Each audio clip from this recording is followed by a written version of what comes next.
কি আলোচনা হলো? এই তো মোবাইল ঢুকছে, মোবাইল নাম্বার কেন আজকে হঠাৎ করে রাত্রি 9টার সময় তৃণমূলের প্রতিনিধি দল রাজ্যপালের সাথে দেখা করতে এসেছে আপনারা জানেন। তার কারণ যে দাবিগুলি নিয়ে আমাদের 10 জনের প্রতিনিধি দল আজকে দিল্লিতে নির্বাচন কমিশনের অফিসে নির্বাচন কমিশনের ফুল বেঞ্চের সাথে দেখা করতে গেছিল। আমি দাবিগুলোতে পরে আসছি, কি দাবি ছিল এবং সেই দাবিগুলো ইতিমধ্যেই সংবাদ মাধ্যমের বন্ধুদের সাথে শেয়ার করা হয়েছে। কিন্তু যেভাবে আমাদের 10 জনের মধ্যে 5 জন সাংসদ ছিল এবং তাদের মধ্যে বিশেষ করে মহিলা সাংসদ তাদেরকে যেভাবে টেনে হিঁচড়ে তুলে নিয়ে গেছে, আমি মনে করি দিনের আলোয় গণতন্ত্রকে হত্যা করা হয়েছে এবং সেই হত্যার মূল কারিগর হচ্ছে ইলেকশন কমিশন অফ ইন্ডিয়া। আপনারা ভাববেন আমি কেন ইলেকশন কমিশন অফ ইন্ডিয়া বলছি, কেন বিজেপি বলছি না, কেন যার অধীনে দিল্লি পুলিশ বা সিআইএসএফ তাকে দোষ দিচ্ছি না। তার কারণ হচ্ছে যে গভর্নমেন্টটা রয়েছে সেই গভর্নমেন্টের দায় এখন নয়। পুরো মেশিনারি স্টেট গভর্নমেন্ট হোক বা সেন্ট্রাল গভর্নমেন্ট যে মুহূর্ত থেকে নির্বাচন ঘোষণা হয় চলে যায় ইলেকশন কমিশনের হাতে এবং সেখানে শান্তিপূর্ণভাবে 10 জন যদি বসে প্রতিবাদ জানায়, তাদের হাতে কি ছিল? বোম, বন্দুক, লাঠি, কি ছিল? দোলা সেনের পায়ে অপারেশন হয়েছে 2 সপ্তাহ আগে, তাকে টানতে টানতে অমানবিকভাবে নিয়ে গেছে। ডেরেক ওব্রায়েন 3 বারের রাজ্যসভার সাংসদ, তৃণমূলের রাজ্যসভায় দলনেতা, তাকে চ্যাংদোলা করতে করতে নিয়ে গেছে দিল্লি পুলিশ। কোথা থেকে? ইলেকশন কমিশনের অফিসের বাইরে থেকে। কেন? তারা বাংলার মানুষের হয়ে ইলেকশন কমিশনকে অনুরোধ করতে গেছিল যাতে জলপাইগুড়ি, আলিপুরদুয়ারে এই ঘূর্ণিঝড়ের কারণে, প্রাকৃতিক দুর্যোগের কারণে ক্ষতিগ্রস্ত যে পরিবারগুলো রয়েছে সেই পরিবারের বাড়ির কাজ যাতে রাজ্য সরকার শুরু করতে পারে, সেই অ্যাপ্রুভালটা যাতে ইলেকশন কমিশন দেয়। হ্যাঁ, নিশ্চিতভাবে আমরা বলতে গেছিলাম NIA director, CBI director, ED director, income tax director এরা চেঞ্জ হোক, কিন্তু তার সাথে আমাদের যে মেন দাবি ছিল, যেটা আমাদের রাজ্যের মুখ্যমন্ত্রী বারবার বিভিন্ন জনসভা থেকে বলেছে, যে যেদিনকে এই প্রাকৃতিক দুর্যোগ হয়েছে এবং ঝড় হয়েছে এবং তার কারণে প্রায় 1600 পরিবার এবং বাড়ি ক্ষতিগ্রস্ত হয়েছে, পরের দিন রাজ্য সরকারের তরফ থেকে ইলেকশন কমিশনকে লিখিতভাবে জানানো হয়েছে যে আমরা কেন্দ্র থেকে টাকা চাইছি না, রাজ্য সরকার এই ক্ষতিগ্রস্ত পরিবারগুলো মাথার ছাদের ব্যবস্থা করতে চায়, সময় অপচয় না করে আমাদের সেই অ্যাপ্রুভালটা দেওয়া হোক। ইলেকশন কমিশন বা এমসিসি না থাকলে আমাদের অ্যাপ্রুভালের দরকার হতো না। যেহেতু আদর্শ আচরণবিধি চলছে, এমসিসি চলছে, আমাদের এই অ্যাপ্রুভালটা দরকার। আজকে প্রায় 8 দিন হয়ে গেছে, এখনো অ্যাপ্রুভাল দেয়নি। তার কারণ যে ইলেকশন কমিশনারকে ভারত সরকার এবং দেশের প্রধানমন্ত্রী এবং তারই একজন সহকর্মী সেই রাজনৈতিক দলের বিজেপির নিয়োগ করেছে, তারা চায় না গরিব মানুষ বাড়ি পাক, তারা চায় না ঝড়ে ক্ষতিগ্রস্ত মানুষ বাড়ি পাক। আমাদের দ্বিতীয় দাবি ছিল যে গতকাল আমাদের তরফ থেকে সাংবাদিক বৈঠক করে এসপি এনআইএ ধনরাম সিং এর বিরুদ্ধে আমরা অভিযোগ করেছিলাম যে বিজেপির নেতার সাথে তিনি 26শে মার্চ অর্থাৎ নির্বাচন ঘোষণা হওয়ার 10 দিন পরে তিনি বৈঠক করেছেন এবং গোপনে বৈঠক হয়েছে। আমি ধরে নিতে পারি তর্কের খাতিরে যে কেউ police commissioner, NIA director, NIA SP বা এসপি পদমর্যাদার অফিসার বা সিবিআই পদমর্যাদার অফিসারে গিয়ে দেখা করবে। আমরা আজকে রাজভবনে এসেছি, আমরা অ্যাপয়েন্টমেন্ট নিয়ে এসেছি। আপনি তো অফিসে গিয়ে দেখা করবেন, আপনি সময় চেয়ে মেল করবেন, অ্যাপয়েন্টমেন্ট লেটার দেবেন, সে তথ্য কোথায়? আপনি নির্বাচন ঘোষণা হওয়ার পর এসপি এনআইএ এর বাড়িতে গিয়ে, আমি যদি কালকে এসপি এনআইএ এর বাড়িতে যেতে চাই ঢুকতে পারবো? এবং আমরা সিসিটিভি ফুটেজ প্রকাশ করব জিতেন তিওয়ারি যখন ঢুকছে তাকে একজন লোক রিসিভ করছে, যে সেই এসপি এনআইএ ধনরাম সিং এর বাড়িতে কর্তব্যরত কাজ করে, বেরোচ্ছে তাকে ছেড়ে দিচ্ছে নিচ অব্দি। আজকে এই প্রমাণগুলো থাকার পর কেন নির্বাচন কমিশন এনআইএ ডিরেক্টর এনআইএ এসপি কে সরাবে না? 48 ঘন্টার ব্যবধানে যদি দুবার বাংলায় ডিজি চেঞ্জ হতে পারে, খালি বিজেপির নেতারা অভিযোগ করছে বলে, বিজেপির প্রতিনিধিরা অভিযোগ করছে বলে, এমএলএরা বলছে বলে, বিজেপির রাজ্য সভাপতি বিরোধী দলনেতা বলছে বলে 4টে ডিএম চেঞ্জ হবে, 5টা এসপি চেঞ্জ হবে, সেখানে আমরা যখন প্রকাশ্যে তথ্য আনছি তখন SP NIA SP director NIA কেন চেঞ্জ হবে না? 26 তারিখ বৈঠক হয়েছে ধনরাম সিং এর সাথে জিতেন্দ্র তিওয়ারির, 27 তারিখ থেকে এনআইএ নোটিশ দিতে শুরু করেছে। এটা কাকতালীয়? এটা কোইন্সিডেন্স?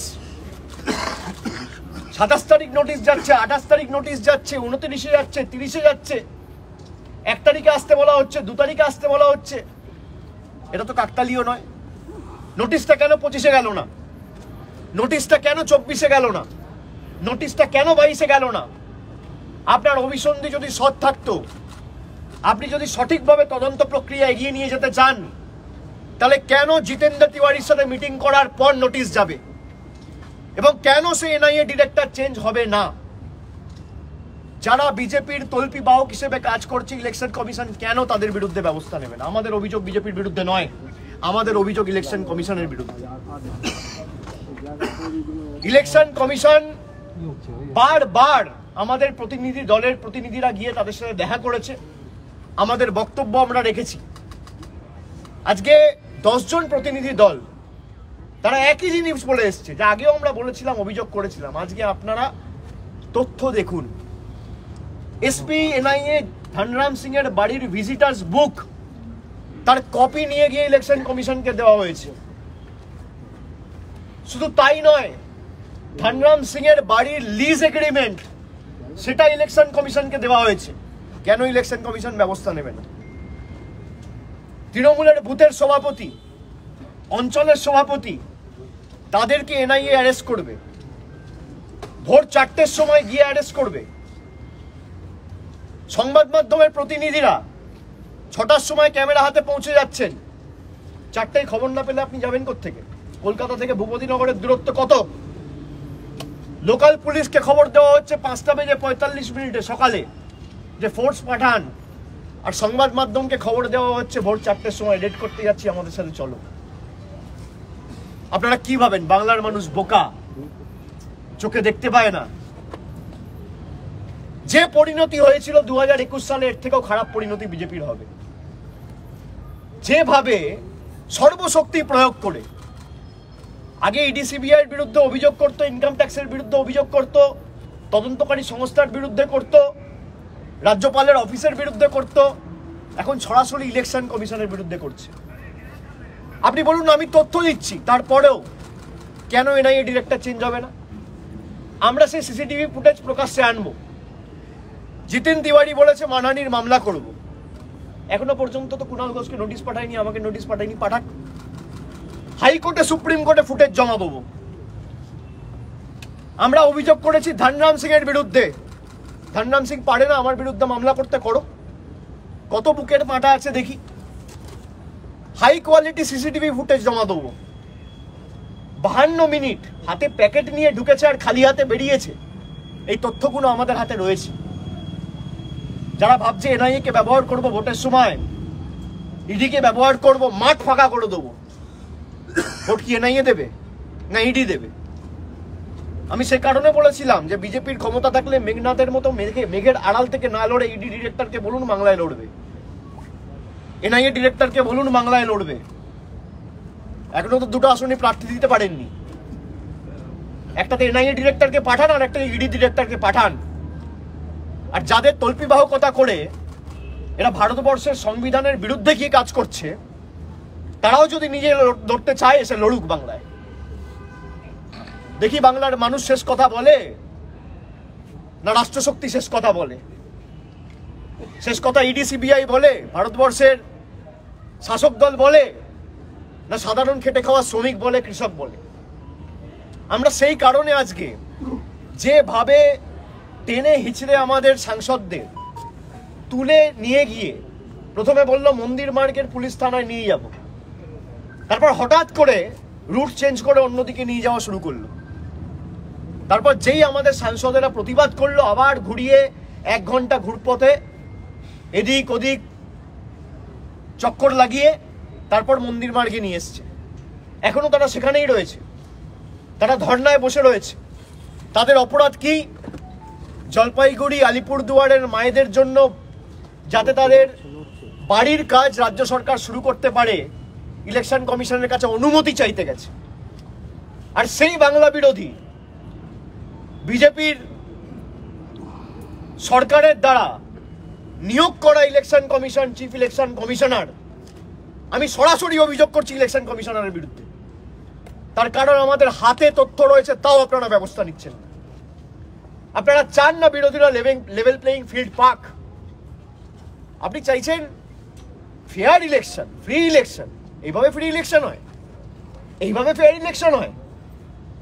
যে জোর জবরদস্তি সর্বশক্তি প্রয়োগ করে নির্বাচনের আগে সবাইকে জেলে ঢুকিয়ে দেবো, যাদের বিরুদ্ধে অভিযোগ আছে, যাদেরকে টিভির পর্দায় কাগজে মুড়িয়ে টাকা নিতে দেখা গেছে, যাদের বিরুদ্ধে সুদীপ্ত সেন অভিযোগ করেছে, তাদের বিরুদ্ধে অভিযোগ করার পরও ইডিসিবিআই ব্যবস্থা নেয়নি কেন? প্রধানমন্ত্রী এসে বলছে भ्रष्टाचारी हटाओ, मैं भ्रष्टाचारियों के खिलाफ लड़ रहा हूं और ये भ्रष्टाचारी बचा रहा है।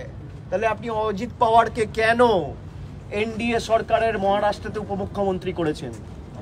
আপনি যদি দুর্নীতির বিরুদ্ধে লড়েন, তাহলে আপনার সরকারের উপমুখ্যমন্ত্রী মহারাষ্ট্রে কি করে অজিত পাওয়ার হয়, যার বিরুদ্ধে আপনি 70,000 কোটি টাকার কেলেঙ্কারির অভিযোগ করেছিলেন 1 বছর আগে? হিমন্ত বিশ্ব শর্মা, যার বিরুদ্ধে সুদীপ্ত সেন অভিযোগ করেছে, সে আসামের মুখ্যমন্ত্রী। শুভেন্দু অধিকারী, নারায়ণ রানে, সবার বিরুদ্ধে অভিযোগ রয়েছে, জনসমক্ষে প্রমাণ রয়েছে। আপনি দুর্নীতির বিরুদ্ধে লড়াই করছেন, তাদেরকে বড় বড় পদ দিয়ে পাশের চেয়ারে বসে ঘোষণা করছে আমি দুর্নীতির বিরুদ্ধে লড়ছি। আপনি লড়ুন, আমরা আপনার সঙ্গ দেবো। যারা বিজেপিতে গেছে, যাদের 7 খুন মাফ করেছেন, তাদেরকে আগে গ্রেপ্তার করুন। দেখি আপনার দুর্নীতির বিরুদ্ধে লড়াইয়ের আপনি কথা রাখতে পারেন কিনা। আপনি মানুষকে বোকা ভাবছেন, আর আপনি ভাবছেন কখনো ইডি সিবিআই এখন ইলেকশনের সময় খালি ইলেকশন কমিশনকে লাগাবো, বিজেপির হাতের পুতুলের মতো নাচাবো, আর নাচাচ্ছেনও। আর সেই ইলেকশন কমিশন যে ভারতের গর্ব, গণতন্ত্র রক্ষার্থে প্রতিদিন, প্রতিবার, প্রতি নির্বাচনের সময় অগ্রণী ভূমিকা পালন করেছে নির্ভীকভাবে, সেই ইলেকশন কমিশন আজকে ভারতীয় জনতা পার্টির সরকারের কাছে বশ্যতা স্বীকার করেছে, মেরুদণ্ড বিক্রি করে দিয়েছে। গরিব মানুষের টাকা বন্ধ করার পরও খড়ে ক্ষতিগ্রস্ত পরিবারের বাড়ি বানানোর অনুমতি রাজ্য সরকারকে দেয়নি ইলেকশন কমিশন। এমসিসি আদর্শ আচরণবিধি আসার পর সিবিআই ইডি নোটিশ দিচ্ছে 3 বছর পুরনো কেস, এতদিন অ্যারেস্ট করলেন না কেন? বেল পেয়ে যেত বলে এতদিন অ্যারেস্ট করলেন না কেন? 16 তারিখ নির্বাচন ঘোষণা হয়েছে, আপনি অ্যারেস্ট করুন না, 15 তারিখ ধরে তুলে দিতেন, অ্যারেস্ট করতেন, আমরা আইনত লড়তাম, হাইকোর্ট সুপ্রিম কোর্ট যেতাম, কোনো অসুবিধা নেই। তার কারণ আপনারা জানেন, যদি 1 মাসে বেল পেয়ে যায়, যদি 2 মাসে বেল পেয়ে যায়, আর নিয়ম অনুসারে তো আপনি 90 দিনের বেশি রাখতে পারবেন না। জোর জবরদস্তি বিচার ব্যবস্থাকেও প্রভাবিত করা হচ্ছে। জোর জবরদস্তি গায়ের জোরে কোনো আইনে নেই। 90 দিনের বেশি কাস্টাডি এই সিবিআই মামলায়, ইডি মামলায় গায়ের জোরে ধরে রাখা, আর যারা বিজেপিতে গেছে তাদেরকে 7 খুন মাফ। ভোট তো ইডি সিবিআই দেবে না, ভোট সাধারণ মানুষ দেবে। আমরা তাই আজকে গভর্নরের কাছে, রাজ্যপালের কাছে এসছি, তাকে অনুরোধ করেছি, আমাদের 10 জনের প্রতিনিধি দল, তারা অনুরোধ করেছে যে আজকে দিল্লির বুকে যে ঘটনা হয়েছে, যে ঘটনা ঘটেছে অত্যন্ত নিন্দনীয়, এবং আজকের দিনের ঘটনা গণতন্ত্রকে হত্যা করা হয়েছে। যেভাবে ইলেকশন কমিশনের অফিসের বাইরে থেকে, আমি ছেড়ে দিলাম কৃষি ভবন, আমি ছেড়ে দিলাম পার্লামেন্ট, আমি ছেড়ে দিলাম বিজেপির শাসিত সরকারের কোনো দপ্তর, ইলেকশন কমিশনের অফিসের বাইরে থেকে এই জিনিস ইলেকশন কমিশনের অঙ্গুলি হেলন ছাড়া হতে পারে না। আজকে ইলেকশন কমিশন যেভাবে বাংলার নির্বাচিত জনপ্রতিনিধিদের টেনে হিচড়ে দিল্লি পুলিশ এবং সিআইএসএফ কে কাজে লাগিয়ে তাদের অসম্মানিত করেছে, ম্যানহ্যান্ডেল করেছে, তাদের টেনে হিচড়ে ধরে ছেঁচড়ে ছেঁচড়ে ভ্যানে তুলেছে, তারপর এখনো নিয়ে গিয়ে মন্দির মাঠ পুলিশ স্টেশনে বসিয়ে রেখেছে। আমি মনে করি আজকে গণতন্ত্রের জন্য কালো দিন এবং প্রকাশ্য দিবালোকে দিনের আলোয় গণতন্ত্রকে আজকে ইলেকশন কমিশন হত্যা করেছে। আমরা রাজ্যপালকে বলেছি যে আপনি সংবিধানের ধারক এবং বাহক, বিশেষ করে এই রাজ্যের, আপনি নিজেকে বারে বারে গণতন্ত্রের রক্ষাকর্তা হিসেবে দাবি করেন। আপনি বলছেন আমি রাস্তায় থাকবো নির্বাচন যাতে অবাধ হয়, শান্তিপূর্ণ হয়, ভালো হয়। আমরা সবাই চাই নির্বাচন শান্তিপূর্ণ, অবাধ, গণতান্ত্রিক হোক। এটা গণতন্ত্রের নমুনা নয়। আপনাকে আজকেই ইলেকশন কমিশনকে এটা লিখিতভাবে জানাতে হবে এবং ইলেকশন কমিশনের সাথে টেক আপ করতে হবে যে বিজেপি নেতাদের অনুরোধে, আবেদনে যদি কোনো প্রমাণ না থাকার সত্ত্বেও দুবার বাংলায় রাজ্য পুলিশের ডিজি চেঞ্জ হয়, তাহলে আমাদের হাতে প্রমাণ রয়েছে কেন এনআইএ ডিরেক্টর চেঞ্জ হবে না, কেন ইডি ডিরেক্টর চেঞ্জ হবে না, কেন সিবিআই ডিরেক্টর চেঞ্জ হবে না। এবং তার সাথে জলপাইগুড়ির ক্ষতিগ্রস্ত পরিবার, যারা বাড়ি হারিয়েছে, যাদের ঘর ধুলো বালিতে নিচে মাটিতে মিশে গেছে এই বিধ্বংসী ঘূর্ণিঝড়ের কারণে, তাদের বাড়ি তৈরি করার অনুমতি অবিলম্বে রাজ্য সরকারকে দিতে হবে। আগামী 24 ঘন্টার মধ্যে আপনি এটা টেক আপ করবেন।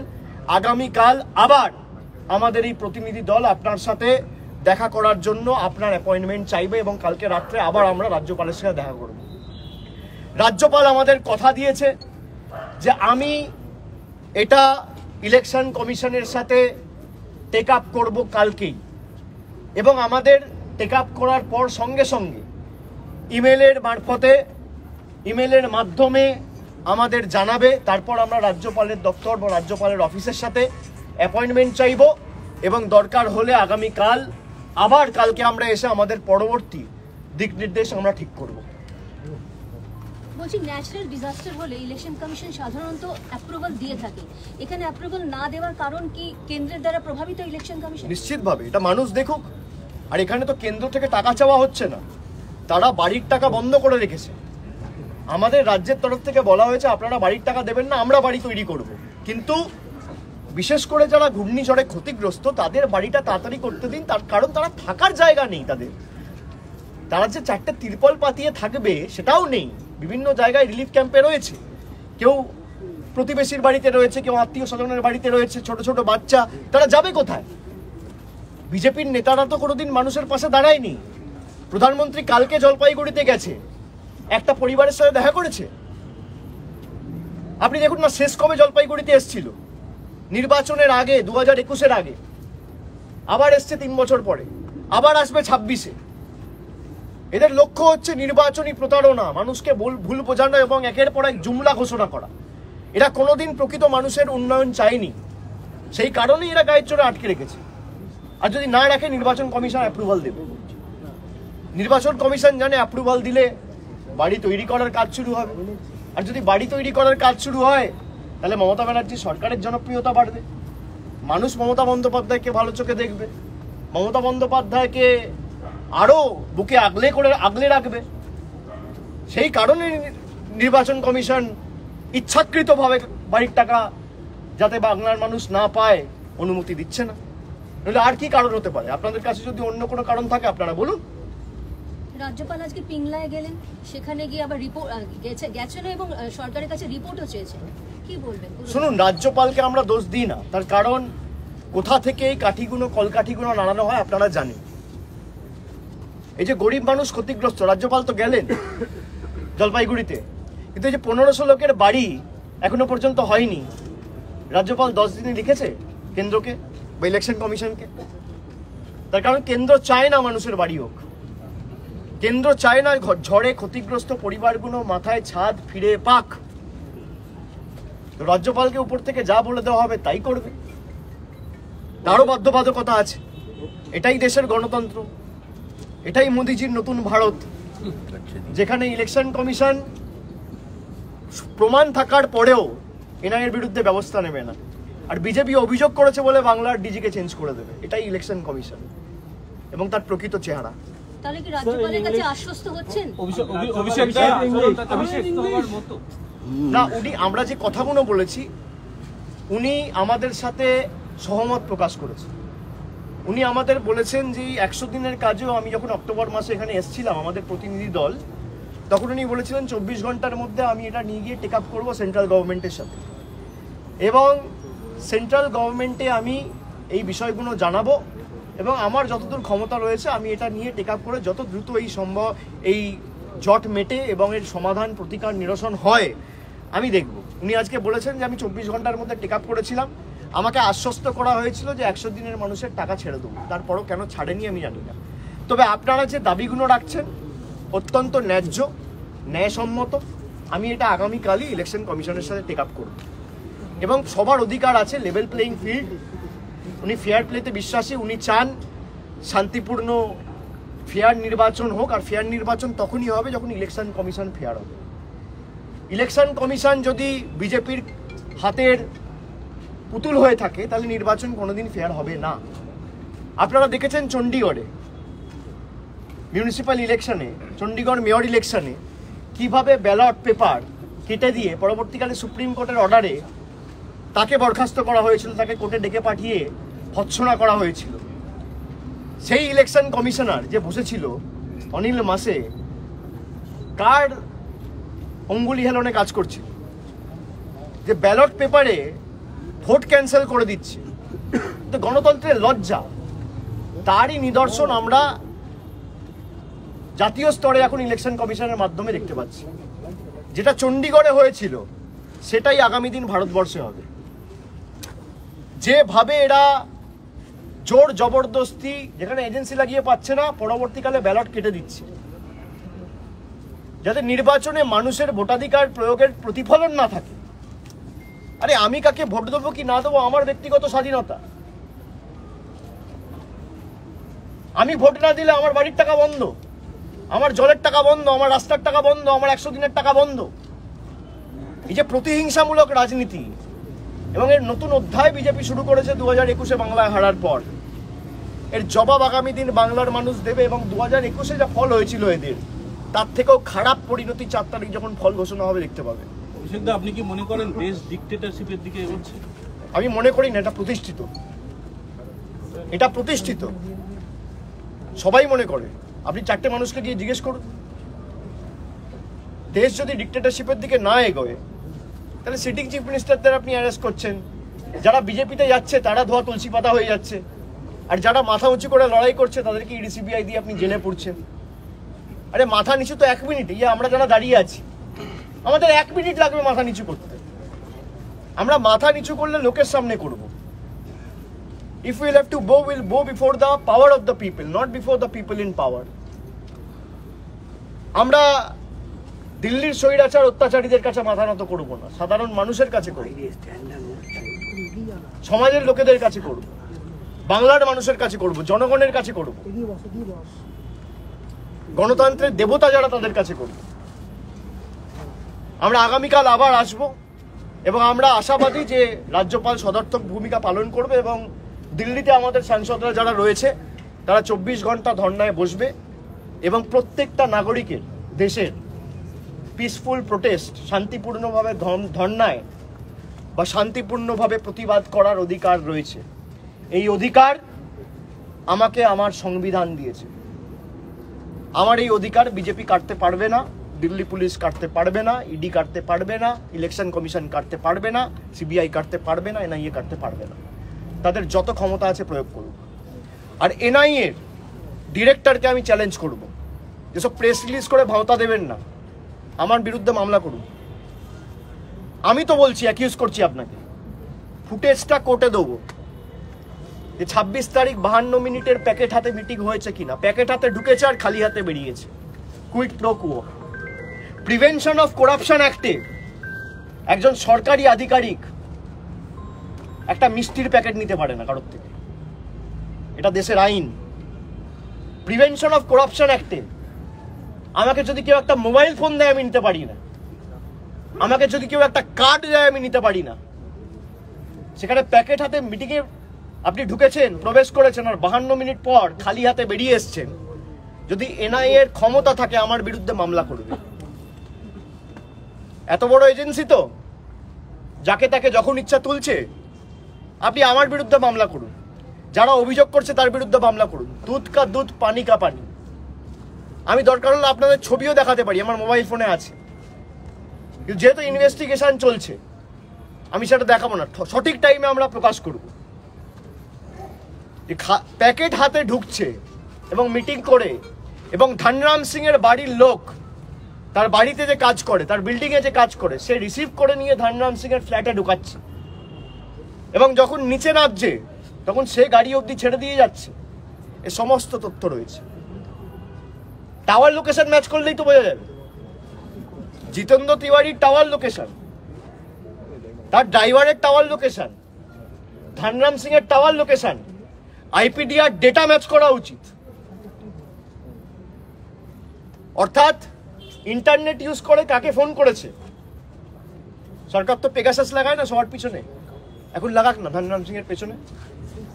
এই সত্যটা যাতে মানুষের সামনে প্রকাশ্যে আসে, একটা অগ্রণী ভূমিকা বা একটা সদার্থক ভূমিকা বা একটা ইতিবাচক ভূমিকা প্রমাণ করে দেখান না, পালন করে দেখান না। কে বারণ করছে? আপনারা যেভাবে বাংলার মানুষের সাথে প্রতারণা করেছেন, এই কারণে আপনাদেরকে বাংলা বিরোধী বলা হয়। তার কারণ বাংলা থেকে বাংলার নির্বাচিত প্রতিনিধিরা আজকে দিল্লিতে তাদের অভিযোগ জানাতে গেছে যে বিজেপির কথায় আপনি ডিজি চেঞ্জ করবেন পশ্চিমবঙ্গ পুলিশের, আর আমাদের হাতে প্রমাণ আছে আপনি এনআইএ ডিরেক্টর চেঞ্জ করবেন না। আমাদের সরকার লিখে দেওয়ার পরও বাড়ি তৈরি করার ক্ষতিগ্রস্ত পরিবারদের অনুমতি দেবেন না। এই কারণেই আপনারা বাংলা বিরোধী। যত দিন যাচ্ছে মানুষের কাছে আপনারা আরো প্রকাশ্যে আপনাদের এই চেহারা এবং আপনাদের এই বিজেপির তল্পি বাহুকতা প্রকাশ্যে আসছে, এবং মানুষ তার যোগ্য জবাব আগামী দিন দেবে।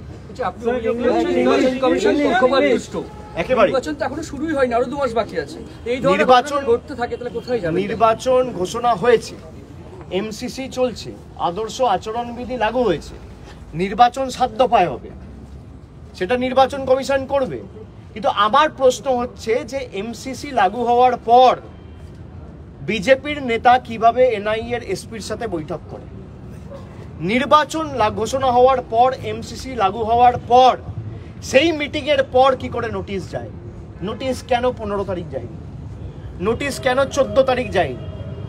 নোটিশ কেন বৈঠকের পর গেছে? তার মানে কনস্পিরেসিটা বিজেপি ধনরাম সিং এর বাড়িতে তৈরি হয়েছিল। আর এই ধনরাম সিং, শুনে রাখুন, প্রাইম মিনিস্টারের সিকিউরিটিতে ছিল। তথ্য বার করে দেখবেন, স্পেশালি অর্ডার করে পাঠানো হয়েছে, মেডেল দেওয়া হয়েছে। তার কারণ বিজেপি যা বলেছে করেছে, দেশের গণতন্ত্র ধ্বংস করেছে প্রতিনিয়ত, প্রতি পদক্ষেপে, তাই মেডেল দিয়েছে। এবার বাংলায় পাঠিয়েছে যে বাংলায় গণতন্ত্র শেষ করো, মানুষের উপর অত্যাচার করো। ভোর 4টের সময় বাড়িতে মহিলারা শুয়ে আছে, তাদেরকে ধরে টানা হিচড়া করো। আপনারা বলুন না, যারা গ্রাম বাংলায় থাকে, যখন রাত্রে একটা গ্রামের লোক শুতে যায়, সে কি পরিস্থিতিতে শুতে যায়? এক কাপড়ে থাকে না, 2 কাপড়ে থাকে, আর এই গরমের মধ্যে সেখানে মহিলাদের বাড়িতে ঢুকে যাচ্ছে। এইটুকু সম্মান রাখবে না? ভোর 4টের সময় আপনি যান না, সকাল 7টায় যান, গ্রামের লোক সকাল 6টায় ঘুম থেকে উঠে যায়। আপনি সকাল 6:30টায় যান না, আপনি গেছেন 4টের সময়, ভোর 4টে, আর পিছন পিছন সংবাদ মাধ্যম নিয়ে গেছেন। আপনি যদি চান তদন্ত প্রক্রিয়া সঠিক পথে এগোবে, আপনি সংবাদ মাধ্যম নিয়ে যাবেন কেন? আপনি সংবাদ মাধ্যম জানতে পারবে, পড়ে যাবে। 6টায় ঘটনা ঘটলো, আপনারা অফিসাররা রেকর্ড করলো, নিয়ে পাঠালো, আলাদা কথা। আরে ক্যামেরা দেখা যাচ্ছে তো, বুম দেখা যাচ্ছে তো সকাল 6টায়। যারা যাচ্ছে তারা পৌঁছাচ্ছে কি করে? এ তো এখান থেকে হাজিরামন নয় যে 5 মিনিটে চলে গেলাম, বা এখান থেকে পার্ক স্ট্রিট না। কলকাতা থেকে ভূপতিনগরের দূরত্ব কত, কলকাতা থেকে সন্দেশখালীর দূরত্ব কত, সেই প্রশ্নটা আজকে সাধারণ মানুষের মনে জাগছে। সুতরাং আমরা এটা নিয়ে আগামীকাল আবার রাজ্যপালের সাথে দেখা করব এবং পরবর্তী পদক্ষেপ আমরা সেভাবে ঘোষণা করব। ঠিক আছে? ব্যবস্থা না নেয় বা এজেন্সি যদি কাউকে না সরায় সেক্ষেত্রে আপনাদের নেক্সট স্টেপ কি হবে? নেক্সট স্টেপ আগামীকাল রাজ্যপালের সাথে কথা বলে আমরা ঠিক করব। আমরা তো বললাম ওনারও বাধ্যবাধকতা রয়েছে, উনি আমাদের যে বক্তব্যগুলো রয়েছে বা আমাদের যে অভিযোগগুলো রয়েছেন উনি মনে করেন প্রত্যেকটা দাবি ন্যায্য এবং ন্যায়সম্মত। উনি আমাদের সাথে এগ্রি করেছেন এবং উনি এগ্রি করে বলেছেন আমি কালকে এটা ইলেকশন কমিশনের সাথে টেক আপ করব। যদি উনি কোনো রকম সদার্থক উত্তর না পায় বা আমরা কোনো ইতিবাচক পদক্ষেপ রাজ্যপালের তরফ থেকে দেখতে না পাই বা ইলেকশন কমিশনের তরফ থেকে দেখতে না পাই, পরবর্তী কর্মসূচি আমরা আগামীকাল এখান থেকেই ঘোষণা করব। What happened today in broad daylight in Delhi is extremely painful and unfortunate.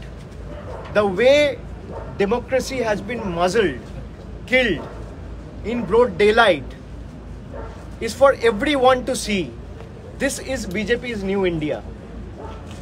10 members from the Trinamool delegation, including 5 members of parliaments, went to submit a memorandum and a representation on how the central agencies are being used and are being paying puppetry to their masters in Delhi and working on BJP's behest at a time when the elections are taking place and at a time when the MCC is in place, at a time when the MCC is in effect, and those members of parliaments were dragged, pushed, shoved, mercilessly manhandled and dragged and pulled by their hair and taken into custody. What was their demand? Their demand was one, that the election commission should give their nod to the state government, where the state government had made repeated requests and written to the election commission saying we want to commence with the construction of the houses of the persons affected by the storm in Jalpaiguri 1 week back. Despite repeated requests from the state's end, the election commission has not given its approval or nod. The second demand was, we have furnished enough proof and evidence yesterday from our press conference that the SP NIA, the Superintendent of Police of the National Investigative Agency, which claims itself as one of the most premier, most investigative agencies of the country, the SP NIA, whose name is Dhanraj Singh, held a clandestine meeting with one of the BJP functionaries whose name is Jitendra Tiwari on 26th of March, 10 days after the elections were announced. Is it not a violation of the Model Code of Conduct? The Election Commission cannot continuously turn blind eye and watch as a mute spectator, or conspicuously maintain silence over the serious allegations that we have been raising. When BJP raises any allegation or make any request without verifying, without any substantive proof, without any evidence, you change the DG of West Bengal Police, and that too twice in 48 hours. You change the SPs of 5 different districts, the DMs, because BJP leaders have requested. There's no proof in hand. But when we are furnishing proof, we are furnishing the visitors book, the log, the register of SP NIA's residence on the 26th of March. We have furnished the lease agreement of SP NIA's current residence in New Town. Despite those proof, and we have CCTV footages as well, where the BJP functionary, here namely Jitendra Tiwari, is walking with a parcel in hand and doing a clandestine meeting secretly, discreetly, covertly, without letting anyone know. and entering the premise of the residence of SPNIA at 6:30 p.m. in the evening and walking out without the parcel, empty-handed, at 7:22 p.m. in the evening. That means the CCTV footage itself is a testament to the fact that the meeting lasted for 52 minutes at a time when elections are in place, when the MCC is in effect. What is failing the Election Commission from taking action against the NIA SP and NIA director? ED is going to different places, conducting raids, sending notices. CBI has sent 150 notices in the last 10 days over 3-year, 2-year, 4-year-old cases. What stopped them from taking action before the MCC was announced? Because as per the law, you will get bail in 90 days. At the max, they can keep you in custody, including their own custody and JC for 90 days. You will be bailed out after 90 days. So here, the timing is extremely important. They have started to issue notices after the elections are announced. They are conducting raids after the elections are announced. They are holding meetings without any fear or fervor at a time when the MCC is in effect. It's extremely shameful. And it's a black, dark day for India's democracy. I think democracy has been killed today by what I have seen in the footages that the media has ran since the evening. It's extremely unfortunate that women members of parliaments were dragged and pulled by their hair just because they have raised valid questions. And they have questioned the one who is playing continuous puppetry to their masters in Delhi. Election Commission must act. Election Commission must change the ED director. Election Commission must change the CBI director. If it has to prove its neutrality, if it has to prove that it's not biased, if it has to prove it's impartial, it has to change the NIA director as well. Because they are the proof and still you are not taking action. The Prime Minister is talking about fighting against corruption. And you have the most corrupt element of the country, people like Ajit Pawar, who are accused of 70,000 crore rupees scams. They are a part of the NDA government, the present NDA formation in Maharashtra. Ajit Pawar is the Deputy Chief Minister of the Maharashtra government, who is the blue-eyed boy of the BJP top brass now. On the other hand, you have Arvind Kejriwal, who is behind bars because he failed to bow. He didn't bow down. He didn't budge an inch from his fight. So it's for the people of the country to see. If you bow before the BJP, all your sins will wash away. If you don't bow before the BJP, you will be taken to custody through NIA, ED or CBI. I repeatedly say, and I say it again, if we will have to bow, we will bow before the power of the people, not before the people in the power. And I tell you in all grace and humility that BJP is scared, BJP is perturbed, BJP is perplexed, BJP is rattled. That is why at a time when MCC is in place, BJP is putting all opposition leaders, including the chairpersons of the party, coordinators of the party, presidents of the party, sitting chief minister. You have two tales to tell everyone. There are two Hemant in India. One is Hemanta Biswa Sarma and the second is Hemant Soren. You take the example of Hemanta Biswa Sarma. He was accused of the 2,000 crore Sharda chit fund scam. And the investigation was ordered by CBI, by Supreme Court and was handed over to CBI on 9th of May in 2014. Hemanta Biswa Sarma went to BJP in 2015, became the health minister and finance minister of Assam in 2016. Now he is the chief minister of Assam because he bowed before BJP. And look at Hemant Soren, he bowed before the people. He is taken to task, he is in custody. He failed to bow before. He didn't consider BJP's pressure. He didn't accepted BJP's offer. He is taken to task. From last 3 months, a sitting chief minister who has been elected by the people is in custody. And a culprit who is accused of the 1,000 crore Sharda scam is in chair and is now ruling a state, becoming the chief minister of that state because it has surrendered and sold its spine before the BJP. This is the example India should take, and should take it as an example and take it to its stride. And I believe that once the nation takes these examples to its stride, the results, the effect, and when the results outcome of this electoral battle comes out on the 4th of June, is going to be detrimental for the BJP. It is going to witness the power of the people. The ruling party or the ruler doesn't have the last word. Everyone ruling the country or a state thinks that I will take the last word, I will have the last word.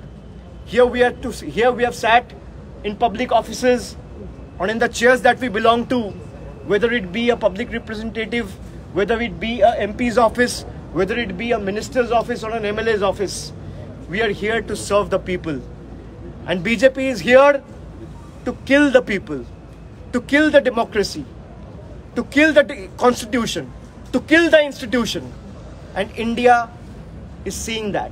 And India will give a befitting reply and a resounding response that BJP leaders will remember it for generations and years. Thank you. Thank you, sir.